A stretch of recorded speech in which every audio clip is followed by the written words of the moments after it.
Hi, all. I'm here to talk to you, as promised, about introductions and conclusions. So, in class on Wednesday, we talked about the bodies of your essay, and we talked about claims and evidence, and then warrants, right? But the biggest claim that you want to make, right? Your underlying claim is your thesis statement. And your thesis statement should be something that guides your entire essay, right? So the argument that you make in your thesis statement should be something that, all of your other claims are going to support, right? So I like to think of it like, and I'm probably dating myself here, but like, Austin Powers. Well, if you don't, there's like a movie called Austin Powers, and he has sort of a character called a mini me, right? And he's like a sort of miniature version of himself. And that's how I think about paragraphs. Paragraphs are like miniature essays. They all have their claims, which are in their topic sentences, right? Which is usually it is always the first sentence of your paragraph. And then all of those claims should be miniature versions of your big me, like your thesis, right? Which should sort of be like an umbrella that covers your whole essay. Okay, but it doesn't have to be 5 paragraphs. And the thesis does not have to go at the end of the introduction, which is something I wanted to talk about today. So I was looking at examples of good introductions and conclusions, or rather introductions and conclusions that I think are work. And I decided to look at the things that I've actually managed to get published, because I figured people must have thought that they worked somehow, right? So I'm going to look at some strategies that I've used, give you some other strategies, and then leave you for something to think about when you're workshopping each other's papers. So, all right. Here is my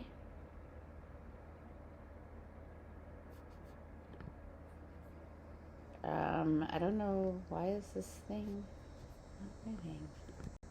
Okay, so this is from an essay that I wrote, called The Monstrous Idea in Mary Shelley's Frankenstein. And this is one of my favorite ways to start an essay, right? Is by telling a story, especially if it's sort of an attention-grabbing story. Now, you guys are often working with pieces of media that have stories included in them, right? So if it's a movie or something, you might want to tell, like, this is where you might want to give a bit of plot summary, right? To get the reader invested in your claim, in your thesis. If it's something on like Instagram though, or TikTok, you might want to tell a story. You might want to research the person, maybe give some information about the person, tell a story about that person, right? Or it can even be a story not from the piece of media you're looking at. What if we told a story from real life? What if you told a story from your own or your friends' experiences? What if you told a story from the world around you, or even at the College of Charleston, right? So this is a story. My essay was about the power of the idea, right? So this is my story. In 1826, Henriette Cornier, a poor girl who worked as a domestic servant, offered to look after a neighbor's 19-month-old daughter. She then took the child into a room, cut her head off with a large knife, and stayed with the corpse for a quarter of an hour. When the mother came looking for her daughter, Cornier nonchalantly told her that the girl was dead. The mother, unbelieving, tried to enter the room, but Cornier took the head, wrapped it in an apron, and threw it in the hallway. When the authorities later came to arrest Cornier, they asked her why she had done such a thing. An idea, she said. So hopefully that is disturbing enough to catch your attention and to make you want to read my essay, right? But basically telling a story is a really good way to start an essay. Which leads me to my next point. Your introduction does not just have to be one paragraph. Now, this is only a 3 to 5 page paper, so you don't want your introduction to be like 2 pages long, right? But like in this example, it took me, that was a paragraph, right? And then it took me another paragraph to get me to my main idea, to my thesis statement, to my argument, right? It would have been really weird if after that intro I had like immediately gone on and made my big argument, like made my thesis, right? So you might need more time, and that's okay. Your thesis should not be at the end. It does not have to be at the end of a first paragraph. It can be. I think in my next example it is, but it doesn't have to be, okay? But it should be near the beginning of the essay, because you don't want your reader for too long being like, why the hell am I reading this? What is this even about, right? So, all right. Another technique that I use a lot when I write my introductions is I like to ask questions, right? So I like to ask my audience questions that gets them thinking, maybe about the bigger question that I'm going to bring up, right? So this is from an essay that I just got published called Form and Deformity in George Crabbe's The Burrow. You guys don't have to pay any attention to what I'm writing about, but think about how I'm writing it, right? So the Romantic era is known for its experimentation with form.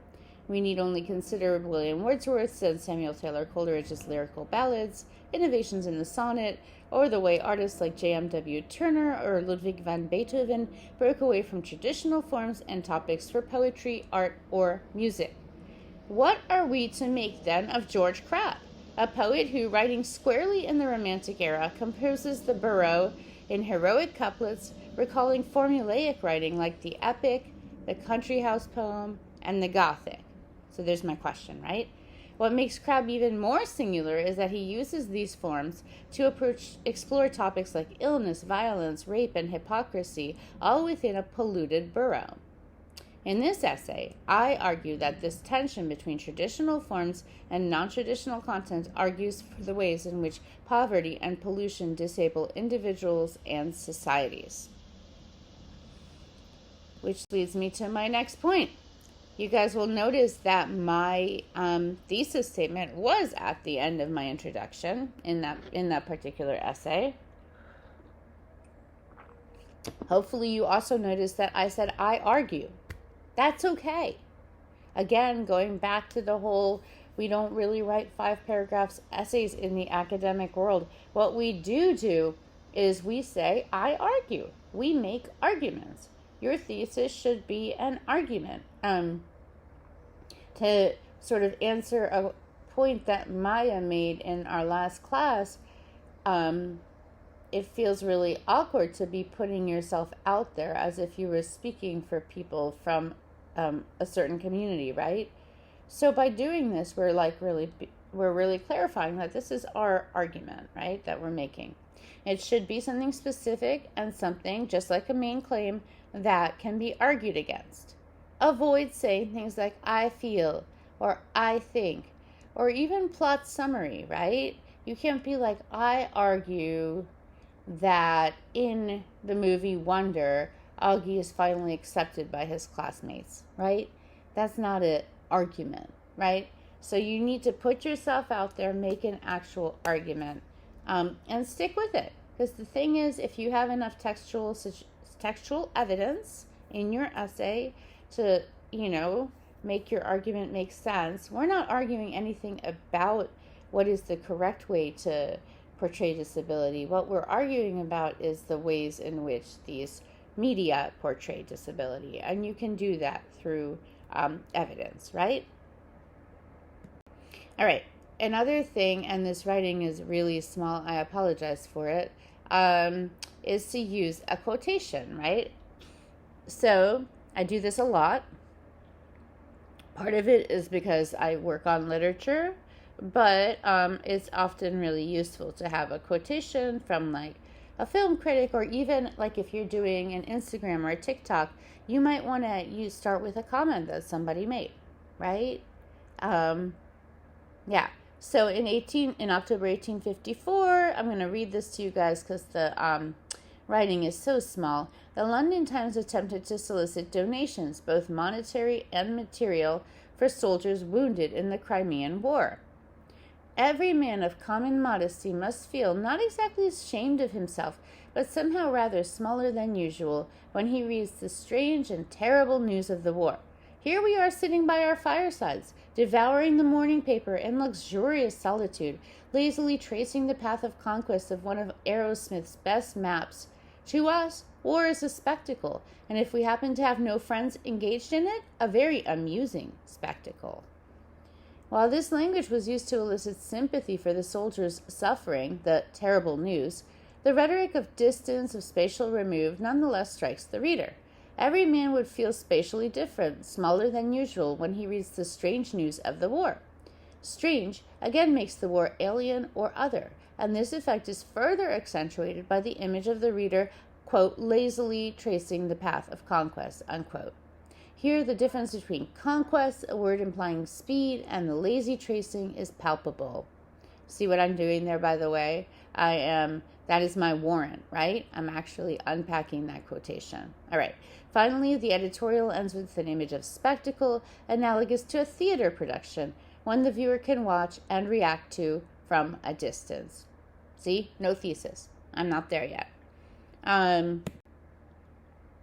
But, oh man, I think I wanted to say something else about the quotation. Yeah, quotations are really useful ways to get people involved. I forgot what I was going to say.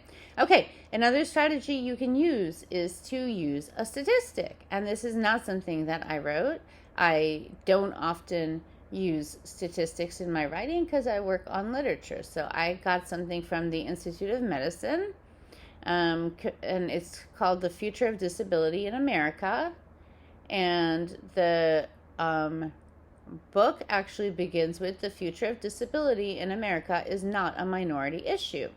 If one considers people who now have disabilities, people who are likely to develop disabilities in the future, and people who are or who will be affected by disabilities of those close to them, then disability affects today or will affect tomorrow the lives of most Americans. Current statistics suggest that the number of people with disabilities living in the community or in institutional settings now totals more than 40 million, between 13 and 14% of the population, and as many as 50 million if a more expansive definition of disability is used. In addition, in 1999, nearly 18 million adults had an older spouse or parent with a disability, and almost 4 million provided care to such a family member living in the community. Millions more people have children, siblings, or other younger family members with disabilities, and many provide informal care to these family members or to younger or older friends. Statistics always get the reader's attention. They make you sit up and take notice. They make you realize why this essay is important to begin with. All right, now there is an airplane flying over my house. But anyway. So what you want to avoid in your introduction, and this was in the essay I had you read, is cosmic statements. I've literally had students, that's a cosmic statement. I've had students say things like, since the beginning of time. Really? Since the beginning of time? Have we really we haven't even had our current definition of disability since the beginning of time. So that just never works. Or even in our society today, which is not only awkward, but also just doesn't have any power behind it, right? Or we have always. Or dictionary definitions. I can look up something in a dictionary. That's not a useful way to begin an essay, okay? So try to avoid those. All right. Now I'm going to talk about conclusions. And I'm going to use the conclusions to the same essays I showed you in the first part of this lecture. Avoid things like in summary, in conclusion. I know people always say to restate your thesis, but in a paper that's only 3 to 5 pages long, I really feel like maybe 1 or 2 sentences, but that's it, okay? You should not have to restate all of your main points in a paper that's this short. What you want to do instead is you want to focus on answering this so what question, right? So one of the ways that I do the so what is I contextualize things. Since I study literature, sometimes the context I give is sort of the way that things have been studied in the past, and the sort of what I'm adding to the scholarly conversation. So this one, I was talking about a critic named Diane Hoveler who talks about the uncanny and how the uncanny is not is for her an overlap of the secular and the scientific. Anyway, that that's neither here nor there. I argue that the uncanny is within Victor himself, his enthusiastic, overstretched mind. It is in this space of the mind, or what used to be called the soul, that the negotiations between imaginative enthusiasm, dangerous enthusiasm, and obsession occur. Thus, the mind itself becomes an uncanny space, a site of possibility, but also a site of fear. It is in this space that the infinite possibility of the imagination becomes possessed by one single idea. See, I'm going back to the idea there. Until stretched past the brink, it becomes monstrous. Right? So I went back to my main idea, which was literally the idea, but I added something about a critic or what someone else had said, and I tried to say this is why it's important to think of it differently, right? But what I think is really, really useful is giving real-world implications. So we here are analyzing pieces of media or TikTok or Instagram, things that, have been published, right? They on the internet or, as movies or as TV shows, and they are out there, right? But how does this impact the world in which we live? How does it impact us that we're watching this stuff, right? It could be good, right? I mean, it doesn't have to be negative. It could be something that's really changing the way we see disability in our society. It could be problematic. So this was my form and deformity. And what I did was I took something written in the 19th century and I came up with a modern day example. So we can view a much more Crabbian example in Heidelberg Street in Detroit, Michigan. Here the artist Tyree Guyton took crack houses and made them into modern art.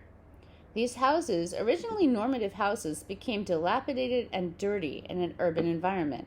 Now Guyton tries to make them into art that was immediately derided as disgusting, as an eyesore.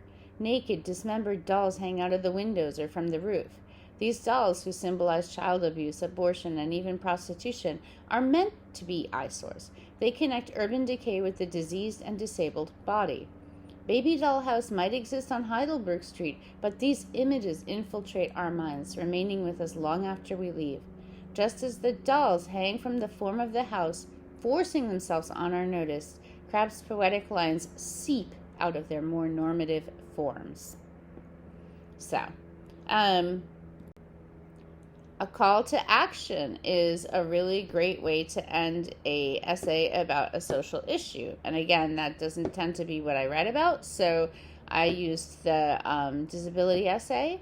As is true for many other public policies they write, the effectiveness of the ADA and other policies very much depends on voluntary action by regulated entities, informal pressure by advocates, and the creation of a supportive cultural environment.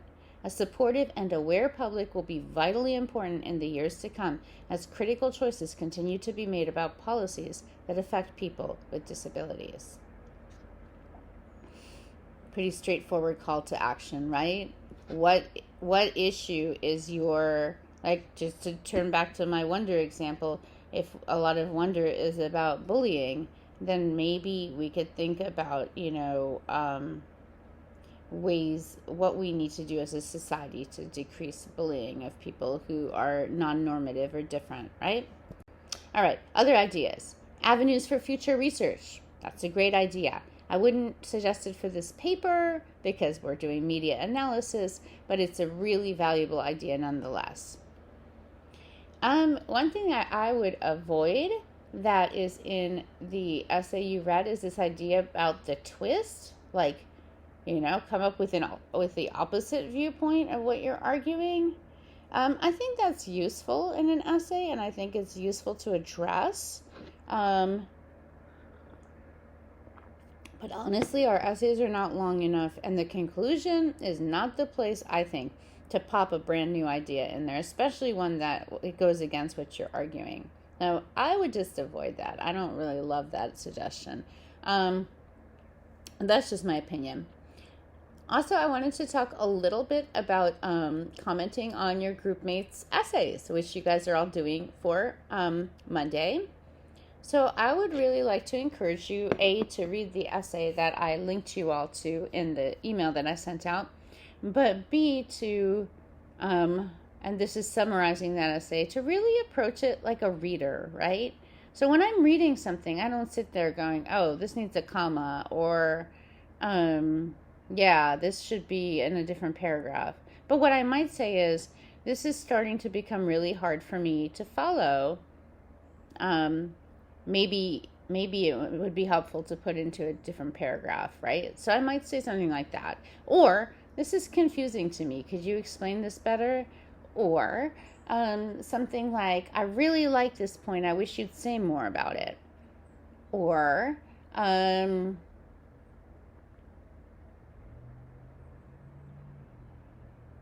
something like, this is working really, really well for you here because it connects this point with this point. As a reader, how are you feeling? Are you enjoying what you're reading? Are you confused? Are you frustrated? You know, try to react like a reader and not like an editor, right? If the point of rhetoric is to persuade, are you being persuaded? And if not, what could the author do to persuade you more? Yeah? So maybe suggestions for where they might want to add more evidence or say more or do more, or maybe even use different words that might be more persuasive, okay? But I really want you to avoid like just fixing the grammar, okay? Or doing this other thing that people do, which is saying, good job, right? And so a part of the rubric that I'm going to be redoing is going to be based on the comments that you guys are making on your classmate group mates papers. And I'm going to add that to the rubric for your own paper, right? And so I really want you to focus on making constructive readerly comments, okay? So I look forward to seeing you all in class tomorrow. For our guest speaker, and then also to meeting with you in my office on Wednesday through Friday of next week. Have a great weekend. Bye-bye.